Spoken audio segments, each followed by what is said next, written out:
Long time no see, everybody. This is the Physics IA number 4 practice exam. It's the first video in I don't know how long since I last made a physics video. But here it is for you, me going over all 30 questions. This is going to be a cumulative IA. Probably going to be difficult, but a lot of physics is basically general problem solving skills that you should be able to master by at this point of the year, for the most part, with some occasional content related things that you kind of need to also remember on top of that. But anyway, in case you guys were not listening at all during today's review, going over these questions, well, here's your second opportunity. You best take advantage of this. Alright, so for number 1, here we have an object being swung around in a circle on a string, and it's asking what happens to the centripetal acceleration if you shorten the string. Here. So when you shorten the string, you decrease the radius. And here I'm writing the equation for centripetal acceleration that involves speed and radius. So based on this, we can see there's an inverse relationship between centripetal acceleration and the radius. So if r goes down, AC goes up. Because of this inverse relationship, this means our answer would be choice B, increase. Number 2, if monochromatic light passes from water into air with an angle incidence of 35 degrees, which characteristic of light will remain the same? So for refraction,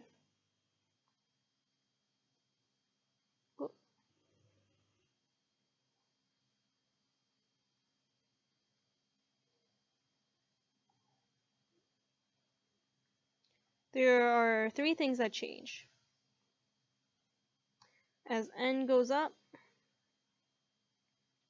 speed, wavelength, and the refracted angle all decrease. So all 3 of these things will change: direction, wavelength, and frequency. Oh, sorry, not frequency, speed. Whereas frequency is the only thing that remains the same.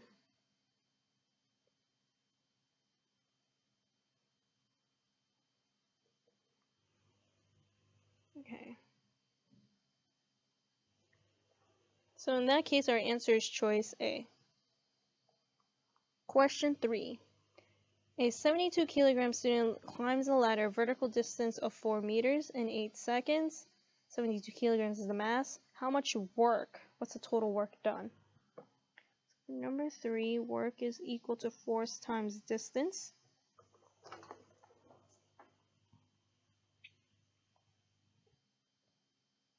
The force is the person's mass times acceleration, because that's the weight, not the mass.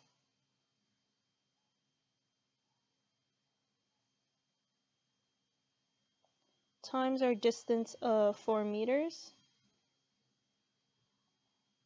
All this together should get you a number, let me plug this in, 2,825 joules, and that's closest to choice B. Number 4, if the speed of a moving object is doubled, what happens to the kinetic energy? So for number 4, this wants us to relate kinetic energy with speed, 1/2 mv squared. Don't let the 1/2 throw you off. But here we could see that this is a quadratic relationship. Because v is squared, whatever change has to end up getting increased exponentially. So if we double it, 2 squared is 4. So if you use dummy variables, mass stays the same, but this is doubled. This is going to be, we can get rid of that 1/2. This becomes 4. Choice D. Number 5. Here they give us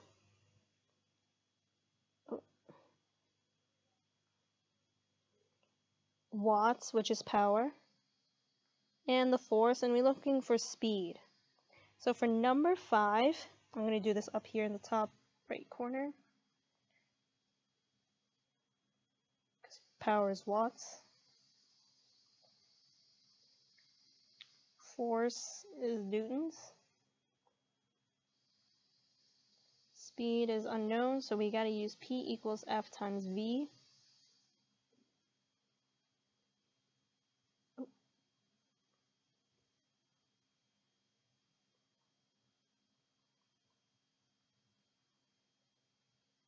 And you get approximately 2.8 meters per second. Choice C. Number 6.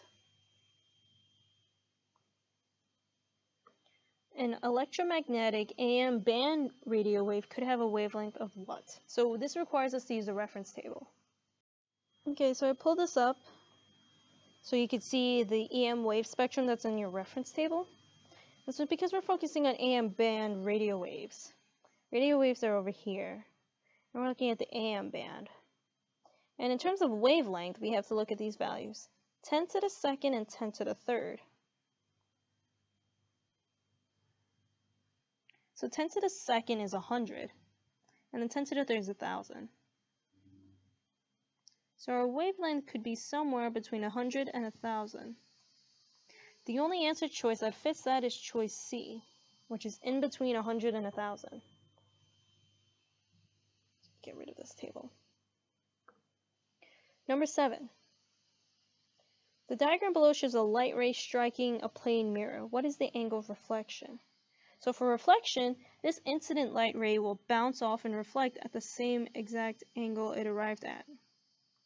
Now, is it a 30 or is it the 60? Because both of these angles are given. Now, because we're talking about light, we only measure angles from the normal. So where we measure angles.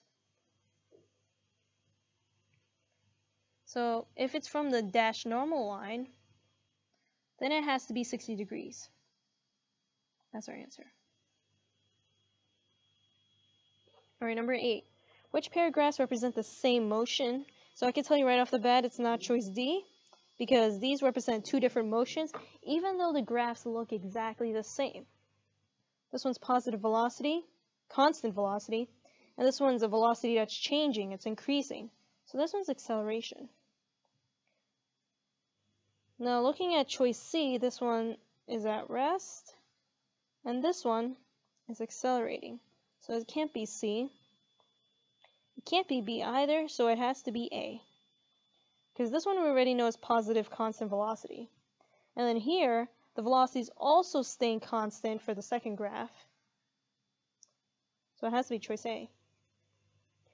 So even though these graphs look different in shape, it's because of their y-axis. On the left side, we have displacement versus time. We are increasing our displacement at a constant rate. Whereas on the right side, velocity. Our velocity stays constant. So we're moving at the same constant rate in both graphs. Okay, number 9. Here we have a wave that goes from point A to point B in the span of 5 meters. But in this span, we have one wave, 1, 2, and a half.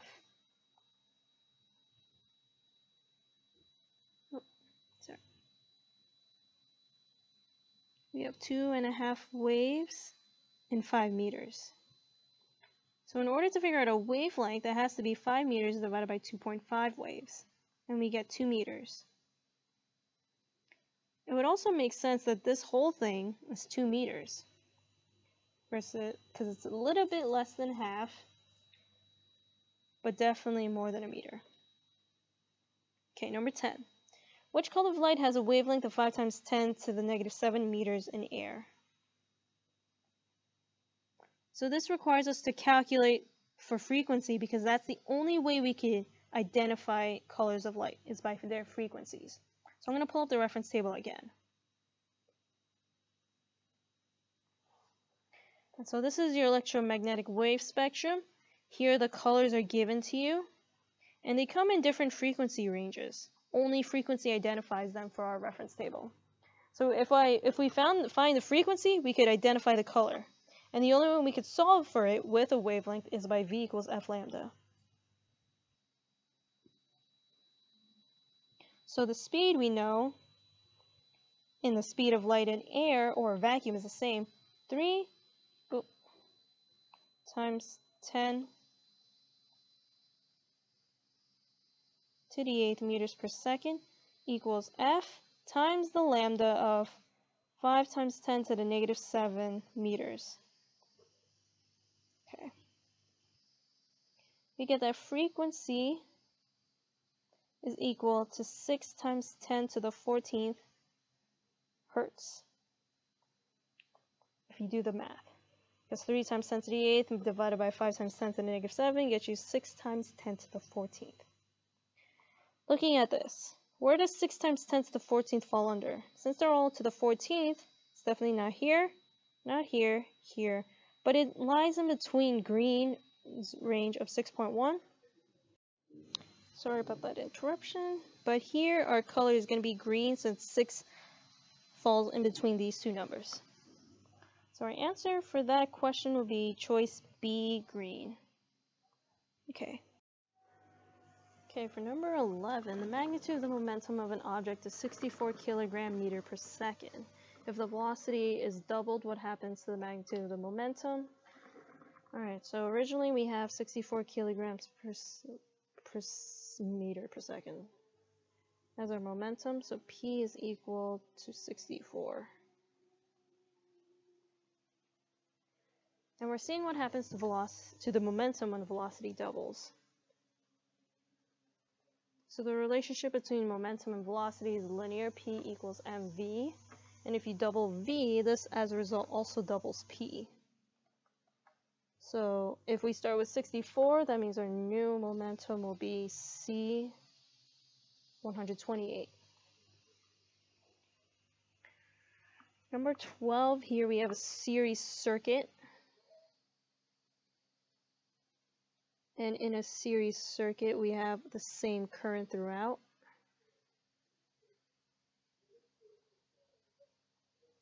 So whatever the current is in the 5 ohm resistor is the same for the 4 ohm resistor and the battery. So our total current is what we need to find out because it's the same throughout the entire circuit. So this requires us to use V equals IR.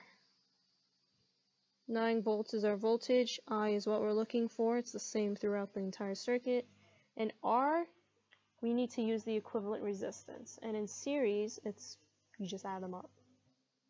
4 plus 5 is 9. 9 ohms. So 9 divided by 9 gets us a current of 1 amp. In case you don't remember that the current's the same in series, that's on your reference table. Number 13, we have to think about Doppler effect because we have a moving sound source.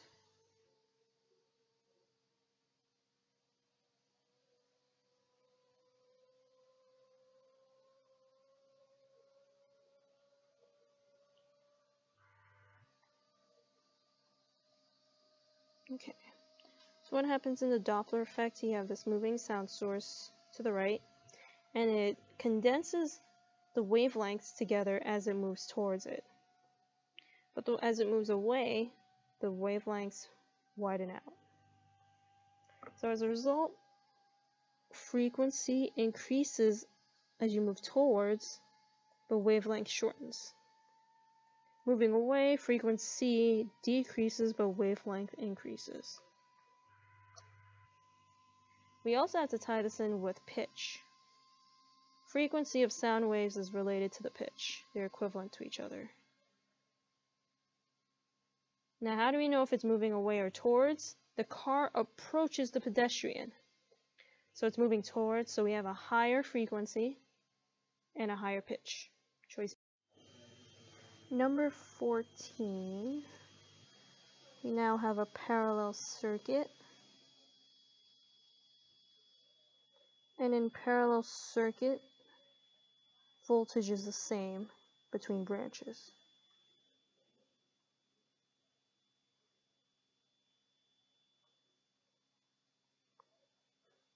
And the voltage we get it from is from the battery. So 6 volts here is the same between both branches.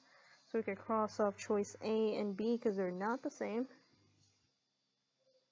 And between C and D, C is our answer because the 6 volts matches the one in the battery.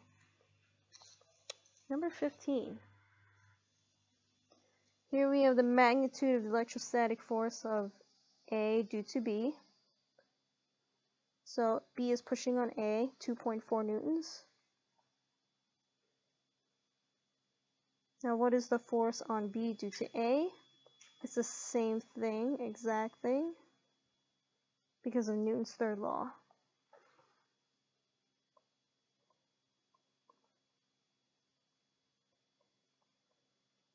Equal but opposite in direction.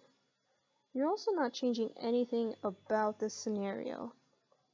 If you look at the equation for electrostatic force, both charges remain the same as well as their separation distance, so nothing is changing between them. Number 16.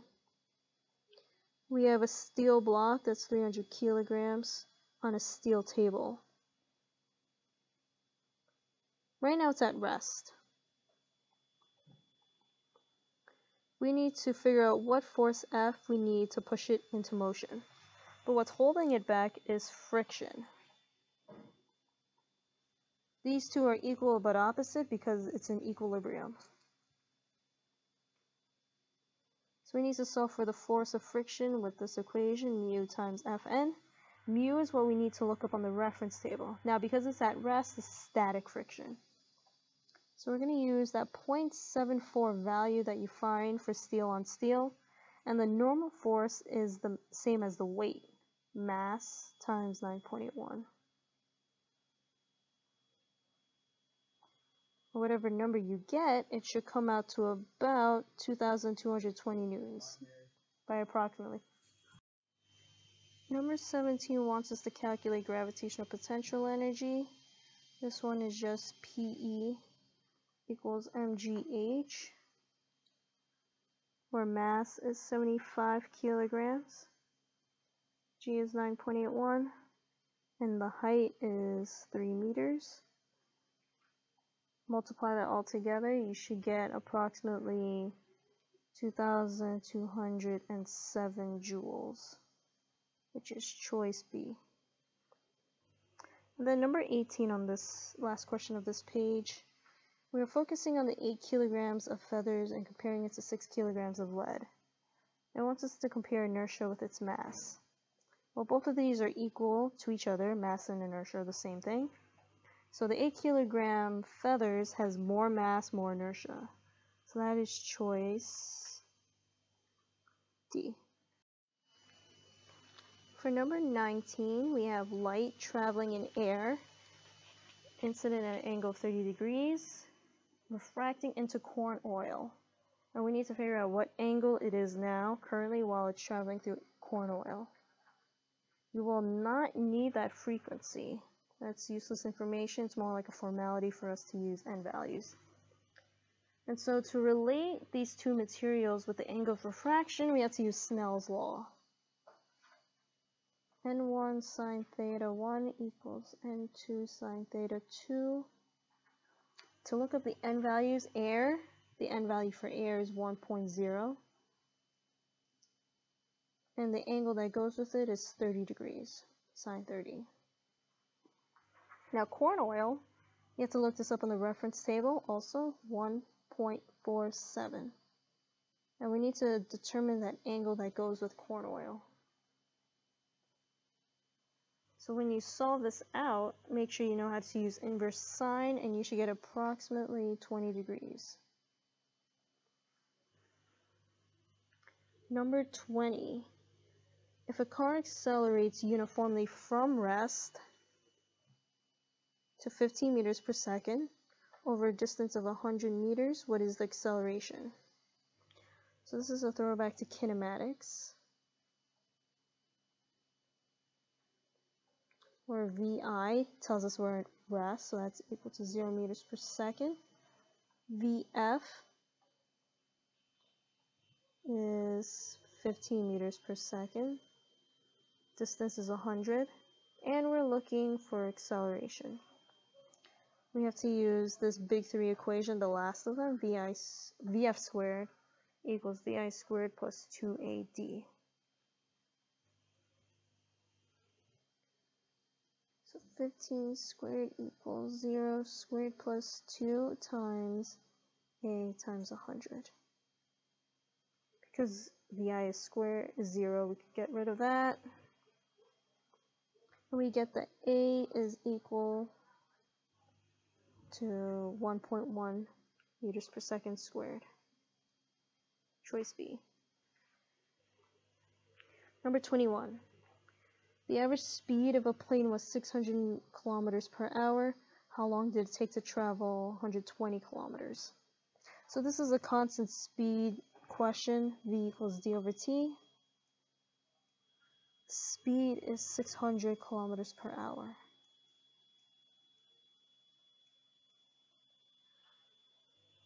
A 120 kilometers is our distance, and we're looking for time. T equals 120 divided by 600.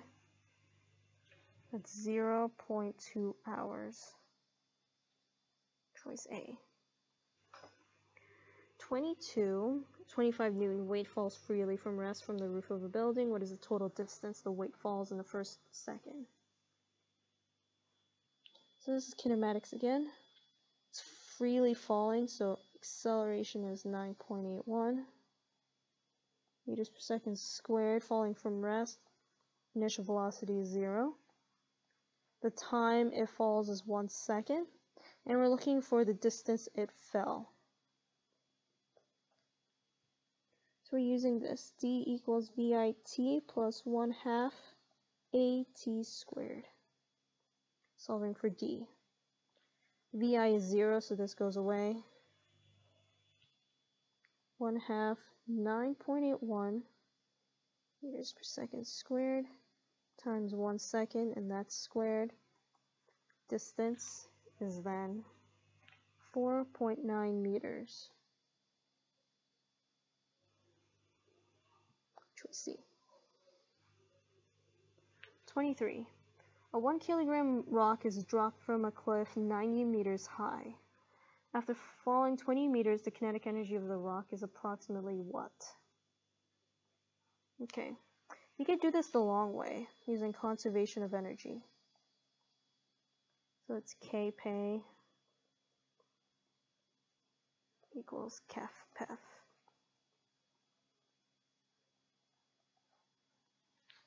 There's no kinetic energy to start with. So all this potential energy we start with is distributed to both kinetic and potential because we're not at the bottom of the hill. We are somewhere in the middle as it's falling. So there's a mixture of both kinetic and potential. So mgh 1 times 9.81 times the height of 90 equals 1/2 1 times v squared. In actuality, we don't even have speed, so I'm just going to erase that.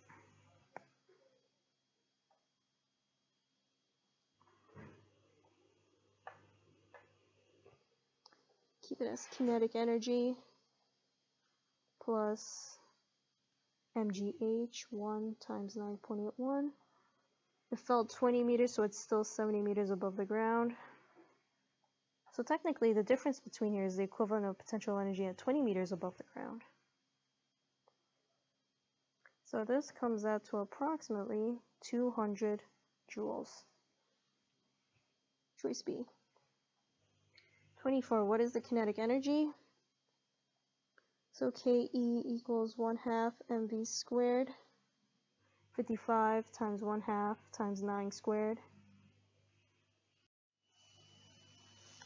Okay, so when you plug and chug, you should get approximately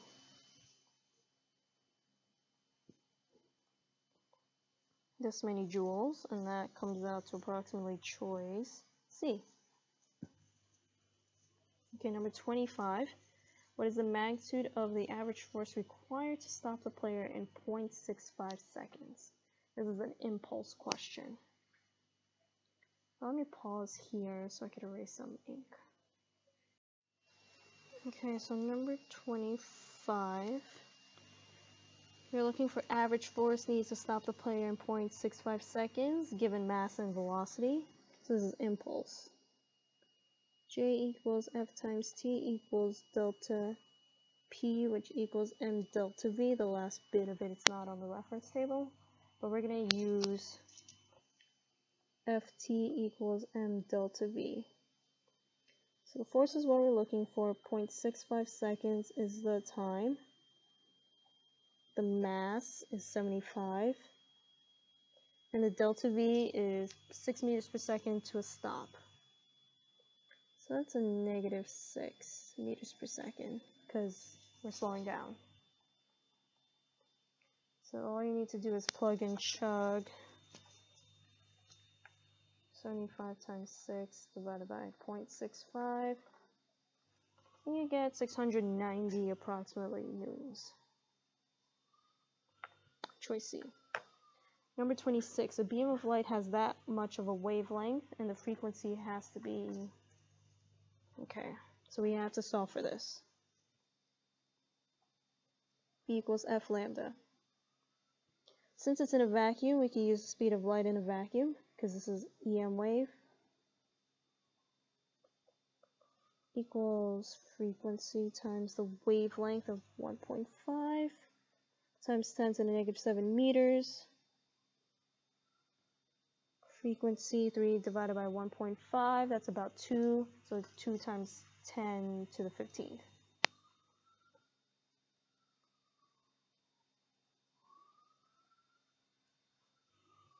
Choice A.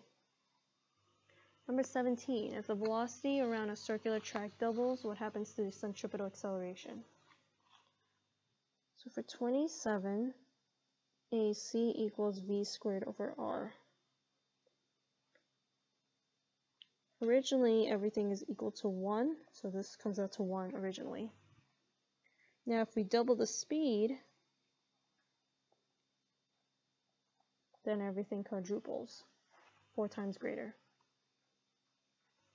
because it's squared, quadratic. Number 28. Here we have two carts originally at rest, and then you release the spring, and they both shoot out in opposite directions. This is an example of an explosion type of collision. So they both push off with the same force. They have the same momentum, but different V's, different speeds.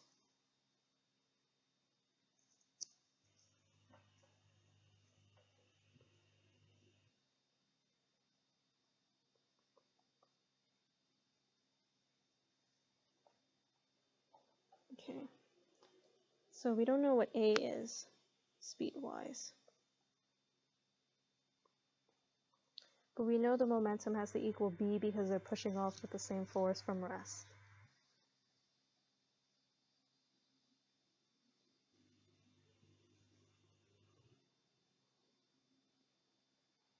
(18 divided by 7), that has to be more than 2 but less than 3. So it's choice D. Number 29 is metric estimation. The height of a typical kitchen table should be close to a meter. It can't be a centimeter. It's choice B because that's a meter. Can't be 10 meters, and it can't be 100 meters. And number 30.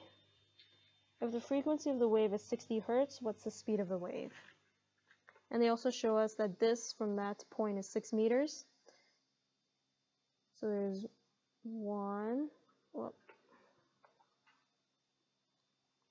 So there's 1.5 waves going from point A to point B. 1.5 waves. So the wavelength, 6 meters divided by 1.5, that'll get us 4 meters for our wavelength. And if the frequency is 2 hertz, V equals F lambda. 2 times 4 will get us a speed of 8. Choice C. And that's it.